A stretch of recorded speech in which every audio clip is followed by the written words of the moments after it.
The second biggest news from Sunday night, outside of the Eras Tour ending, is the Red Sox tour for Juan Soto ending. Zach, we had him. We were working out deals with the Red Sox to get him for less than $600 million, and it seemed fair. It seemed reasonable. It did. Very much so.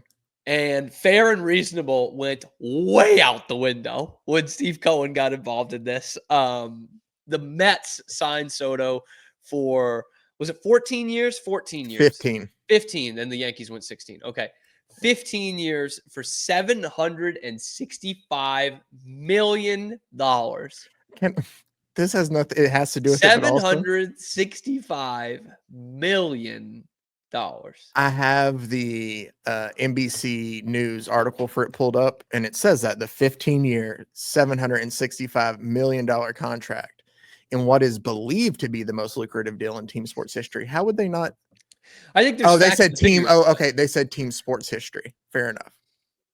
I'm assuming they're talking about across all. Anyway, so but I think that's okay to, like, you can figure that out. Yeah, I feel like it would be something you could tell pretty easy. Here's a metric for this, Zach, or here's something for scale.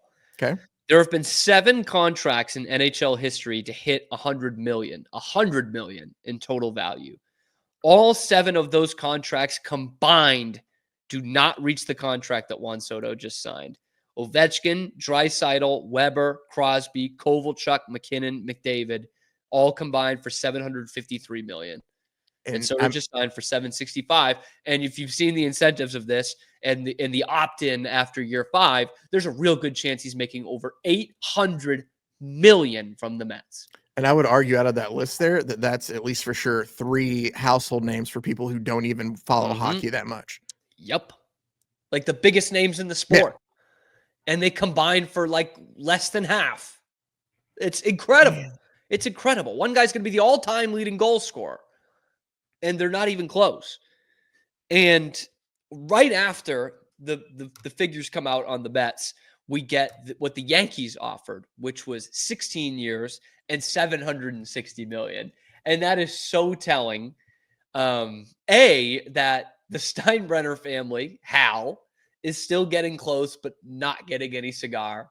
And what it shows from the standpoint of everyone that was involved, be it the Mets, the Yankees, the Red Sox, the Blue Jays, whatever that's worth, the Rays were making calls early. It was always going to be the highest bidder. Mm-hmm. Like he literally, 1 year less, $5 million more. Okay, sure. Like that's it. That's it. To turn down a team he just went to the World Series with. I mean, that's always what it was going to be. And then the word comes in that the Red Sox offered 15 years for $700 million. And now the narrative is going to be, oh, classic Red Sox, just in it enough to say that they were interested, but not actually going to pony up the money. Oh, they get outbid again. And how cheap are these Red Sox? I have had plenty of criticism for the ownership the last couple of years and the GM and the way that they've gone about free agency. Plenty. And this does not erase that. But it's very tough for me to say, oh, classic cheap trick Red Sox. They only offered $700 million to this guy over 15 years to take him through age 40. Oh, cheapskates. Like, it's really tough for me to say that. And I don't want to sound like I'm just hometown licking the Red Sox uniform here, but like, come on. They did throw $700 million at this guy for a team that needs a couple more pieces other than Juan Soto. Like, to say that they weren't in this seriously is a joke. They came in third, right? But it's not like they weren't serious about this. You can't throw an offer of 15 years for $700 million and not be seriously interested. You can't throw around. No one last year, you would say, would throw around Ohtani money and not be interested. And the other thing about this, which I find very, very interesting, Massachusetts, you might know as Taxachusetts, and it's why some big-time players, specifically from salary cap sports, are turned off from Boston and the Northeast in general. We're seeing it a bunch in hockey. You know, these guys who are going to warm weather places, getting big money, and those places are attracting better free agents, and they're winning Stanley Cups, right? Matthew Tkachuk goes to Florida. Jack Eichel goes to Vegas, and it's going to go on and on. But New York is even worse than Boston when it comes to taking away your taxes or your money in taxes. Way worse.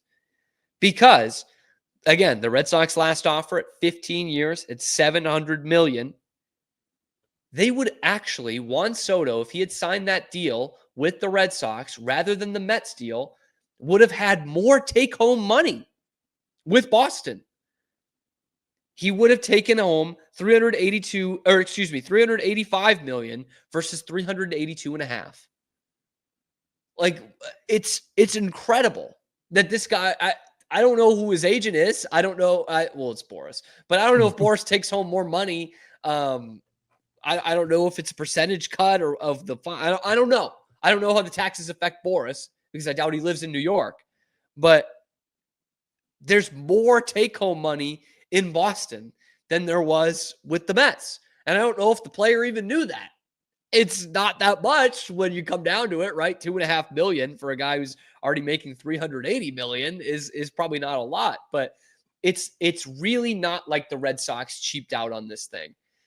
But if we're being honest, and I said this from the beginning, did I want Juan Soto? Absolutely yes. Absolutely 100%. Of course I wanted Juan Soto. He's like a young Ted Williams. But he was not the biggest need that you have on this roster, or for this roster, I should say. And you could go out and use that money and get a couple of guys you really need and start contending. So am I going to be one of those guys? Oh, we didn't even need him anyway. No, you didn't want him anyway. I'm not going to be like that. But you have a good chance to continue to build your team by using that money elsewhere. And it's going to come down to the pitchers. I know there's still talks about that Crochet deal, but now you've got two, arguably three with Sasaki, but two major league pitchers who are out there on the open market, ace guys. Snell has already been signed, so it comes down to Fried and Corbin Burns. And the Red Sox are going to have real interest in not just one, but both of them. And they do have that kind of money that they can do that. But now this becomes a bidding war. And the other teams that want those guys, one would be the New York Yankees. And neither of them got Juan Soto. So they both have money just burning holes in their pocket. And this is going to be really interesting how high the price gets driven up because Soto is no longer on the market. Sasaki will have until January 23rd. And there's a real situation where the Red Sox are getting two out of those three guys. I'd prefer it to be the two guys we've already seen pitch at a Cy Young level in the major leagues. That's just me. Sasaki is intriguing. It's really interesting. But now you shift your focus towards Burns and Max Fried, and Teoscar Hernandez is the real interesting one here, because Teoscar Hernandez is actually probably a better fit just for the holes that you need to plug up on this roster as a right-handed hitting power outfielder. A guy who's hit 30-plus homers and bats from the right side that you can bat cleanup or in the middle of your lineup here. What is going to happen to that price? Because the teams that are going to be interested in him are the Red Sox and the Yankees. And they were both in for Soto. We know that they both threw out huge $700+ million offers to Juan Soto. Obviously, Teoscar Hernandez is not going to get anywhere near that. But does that bump up his market a little bit? Bump up, 10, 20 million, because you know how much money they've got and how much they're willing to spend on that kind of premium hitter. He's not the same hitter as Juan Soto, but that will certainly drive up his price. And that's where it sucks when you lose out, because now all, these other 3 or 4 or 5 free agent targets that you're going to go after, all of those prices are going to go up. So yeah, bummer they didn't get Juan Soto, but I don't like this narrative. Like, there's plenty of others that you can choose from, by the way. There are plenty of other instances you can choose from the last few years of, like, the Red Sox, this was fake interest. They had no shot. They weren't even at the table. This wasn't one of them. They didn't win, but it's like saying that the team that went to the World Series was a bunch of bums and they had no shot. It's like, no, they were there. They were right there. They didn't win it. They didn't win it. And with the Mets, by the way, how much better does this make the Mets?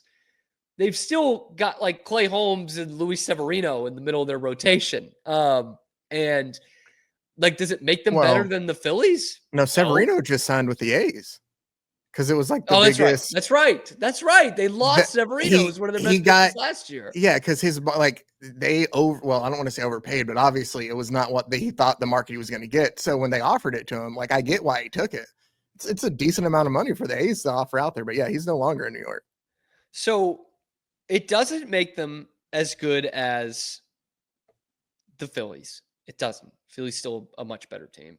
And if the Braves are healthy, I don't know that they're better than the Braves. Even, subtracting Max Fried, who I think we've all resigned to, the Braves have resigned to.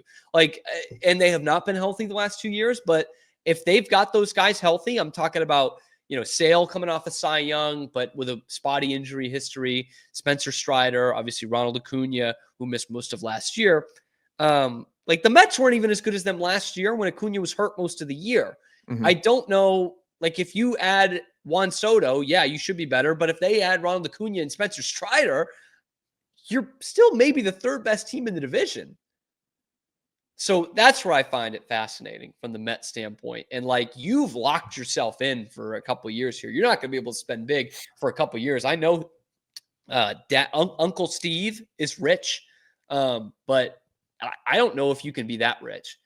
And this is where it's going to be really intriguing to me how they do in the NL East the next couple of years. Because, hey, good team, right? Made the postseason last year, made the LCS, had a nice run. I'm not saying they're bums, but I don't know that I can confidently say that they're better than third in this division. But, man, I did really want Juan Soto.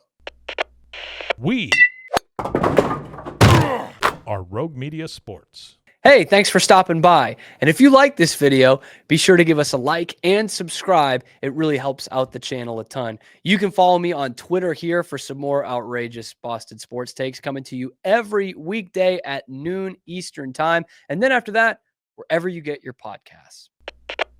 We are Rogue Media Sports.